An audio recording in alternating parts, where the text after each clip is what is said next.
Hi, Matt, the etrailer. Today we're going to be talking about the ShiftShow bike rack. Now this can be a great option if you're looking for something really compact so you can take your whole family out for your bike rides, and something that's relatively easy to use and store in your garage. On our 2017 Chevrolet Silverado 2500. So now I've got my bike on here, and this is really going to excel at carrying more of your standard style of bikes because it is going to have a weight capacity of 40 pounds. And what's also nice about that, having those lighter bikes on here is just going to make it a little bit more easy to maneuver when you need to tilt it away.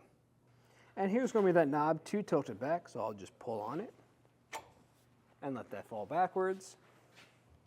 And you notice this is going to move quite a bit. That's just going to be the nature of a hanging style bike rack. If you're not a big fan of that, I would recommend strapping that tire down to the frame so it kind of holds better in place. If you need a certain type of strap to do that with, we have plenty of cam buckle straps. One is by etrailer, and it does a really good job at quickly kind of tying down your accessories. And as you can see, when I open up my tailgate, I am just barely going to make contact with my tire. All I have to do to solve that is just scoot that away. And now I have full access to my bed area. And having that bed area open to us now is actually a pretty big deal for a few reasons. One, if you have a shell like we do today, the only way to get to the back of your bed is going to be through that tailgate. So being able to open that is a big deal. And if you have any heavier accessories, that would just make it a little bit more manageable, or even if you have to throw in some groceries in here, it'll help out with that too. Especially with our vehicle being so high up, if you're a little bit shorter, it might be harder to reach in and grab things. So opening up our tailgate is going to help us out a lot. And putting it back into that seated position really isn't too bad, as you can see. And come over here with one arm, push it up. Now, of course, I only have one bike on here. If I have this fully maxed out, that's going to be a little bit more difficult. But from here, we can take off our bike, just get a closer look at this. So I'm just going to start by removing these tarp straps, pressing that button, and getting that out of the way. And that's all that's really holding it in place. It's just 3 straps, 2 on top, and 1 on the side. Once you have that removed, you can kind of see the bike's kind of shifting a little bit.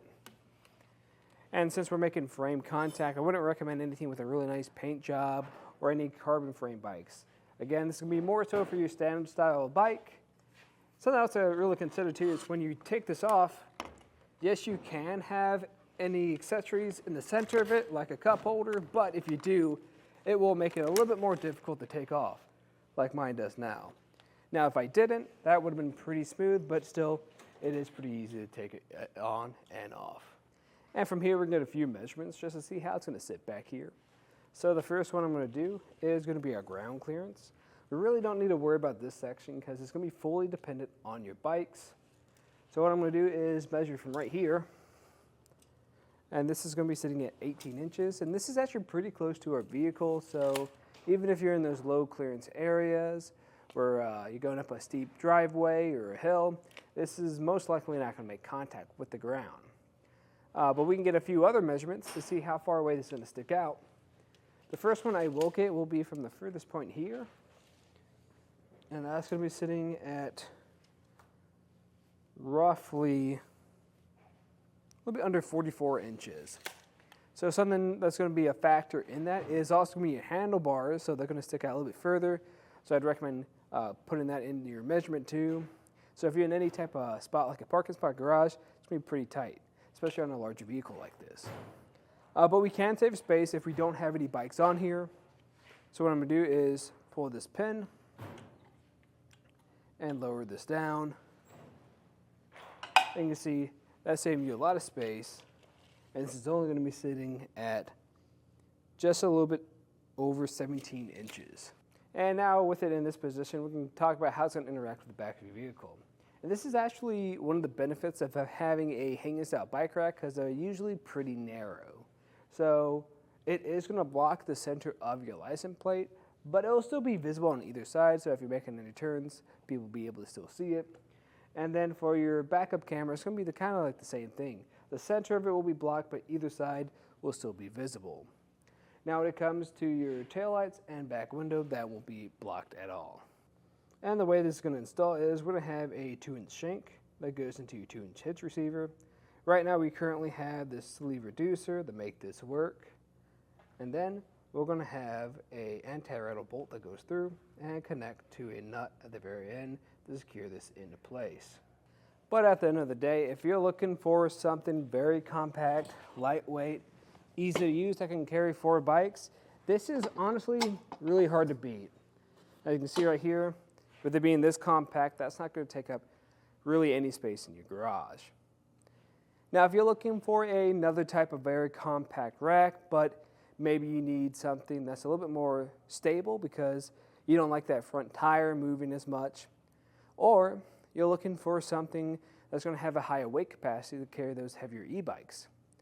If that's the case, then I'd actually recommend the Benton ShiftShow Grins, because what's nice about that is it's going to be a platform, so there's not going to be any hanging components to it, and it's going to have a weight capacity of 55 pounds, so if your bikes fall within that range, it'll be perfect, and it also has the ability to fold its shank up to save you space. Now, if you're going with the 4-bike variation of that, I will say that second piece is a little bit harder to work around because it's also very heavy, the whole kit is, and it doesn't hold itself up like the additional base piece.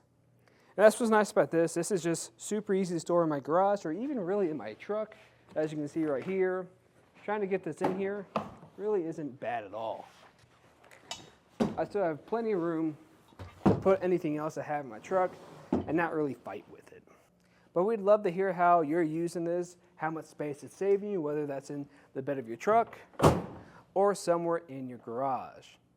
But that was just a look at the Benton ShiftShow Bike Rack on the back of our 2017 Chevrolet Silverado 2500. I'm Matt. Thanks for watching.